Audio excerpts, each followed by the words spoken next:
இன்றைக்கு ஒரு குட்டி கதை. ஆனா என்ற ஒரு பெண்மணி ஒரு ஞாயிற்றுக்கிழமை பொழுதில் ரிலாக்ஸாக உட்காந்து புஸ்தகம் படிச்சுட்டு இருக்காங்க. அவளுடைய 2 குழந்தைகளும் விளையாண்டுட்டு இருக்காங்க. நல்ல ஒரு சூரிய உதயத்தோடு அன்றைய தினம் பார்க்குறதுக்கே சூப்பராக இருக்குது. ரொம்ப ரிலாக்ஸாக இருக்காங்க. ரொம்ப ஒரு பர்ஃபெக்ட் டே அப்படின்னு சொல்லுவோம்ல, அந்த மாதிரி.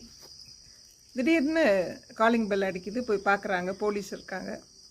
உள்ளே வரணும் அப்படின்றாங்க. சரி வாங்க அப்படின்ட்டு இவளுக்கு ஒரு இதுவாக இருக்குது. என்ன திடீர்னு போலீஸ்லாம் நம்ம வீட்டுக்கு வந்திருக்கேன் அப்படின்னு சொல்லிட்டு உள்ளே வந்த அந்த காவலர்கள் அவகிட்ட உங்கள் கணவர் இவர் தானே உங்கள் கணவர் அப்படின்னு சொல்லி அந்த பேரை சொல்கிறாங்க. ஆமாம் அப்படின்னோடனே அவர்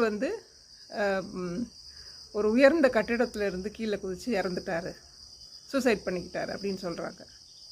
இந்த அம்மையாருக்கு உடம்பெல்லாம் நடுங்குது, என்ன சொல்கிறதுனே தெரியல.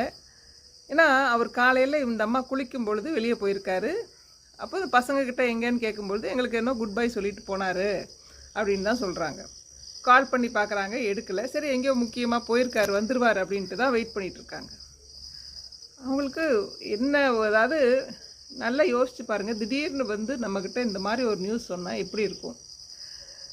என்ன பண்ணுறதுன்னு ஒன்றுமே புரியல. பசங்க இருக்காங்க, அவங்களும் ஷாக்கில் இருக்காங்க.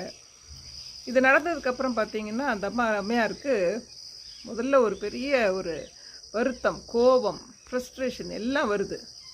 எப்படி இவர் இந்த மாதிரி நம்மளை விட்டுட்டு போவார் சொல்லாமலே? அதாவது ஒரு லெட்டர் எதுவுமே எழுதி வைக்கலை, அப்படியே போய் குதிச்சிட்டார். அவ்வளோதான், முடிஞ்சு போச்சு.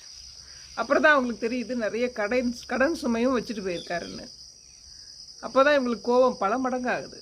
கடனையும் வச்சுட்டு போய் இந்த பிள்ளைங்களையும் நம்ம தலையில் கட்டிட்டு போயிருக்காரு, நம்ம எப்படி இதெல்லாம் கவனிப்போம் அப்படின்னு.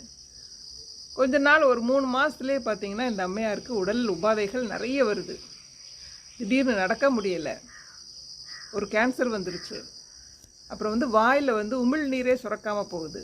இந்த மாதிரி எக்கச்சக்க பிரச்சனை, எந்திக்கவே முடியாத அளவுக்கு பிரச்சனையை போட்டு அமுக்குது அந்த அம்மையாரை. குழந்தைகளை வேறு பார்த்துக்கணும். என்ன பண்ணலாம்? நம்மளும் நம்ம கணவன் மாதிரியே போயிடலாமா அப்படின்லாம் கூட யோசிக்கிறாங்க. ஒரு நாள் இந்த மாதிரி படுத்துட்டு இருக்கும்போது ஒரு எண்ணம் வருது அவங்களுக்கு. நான் இது மாதிரி இருக்க போகிறது இல்லை, இதுதான் மேக்ஸிமம், எனக்கு என்ன கஷ்டம் வந்துருச்சு, இனிமேல் இதே நிலைமையில் நான் இருக்க போகிறது இல்லை, நான் மாறியே ஆகணும், இதை விட்டு நான் வெளியே வந்தே ஆகணும் அப்படின்னு ஒரு ஸ்ட்ராங்கான ஒரு முடிவுக்கு வராங்க. கொஞ்சம் கொஞ்சமாக மெடிடேஷன் பண்ணுறாங்க. அந்த மனநிலையவே சரி பண்ணி அவங்க உடம்பை சரி பண்ணிக்கிறாங்க. நான் நல்லா இருக்கேன், நான் நல்லா இருக்கேன், நல்லா இருக்கேன்னு சொல்லியே மருந்து மாத்திரை எல்லாத்தையும் ஸ்டாப் பண்ணிவிட்டு எண்ணங்கள் மூலமாக மட்டுமே அவங்க உடம்பு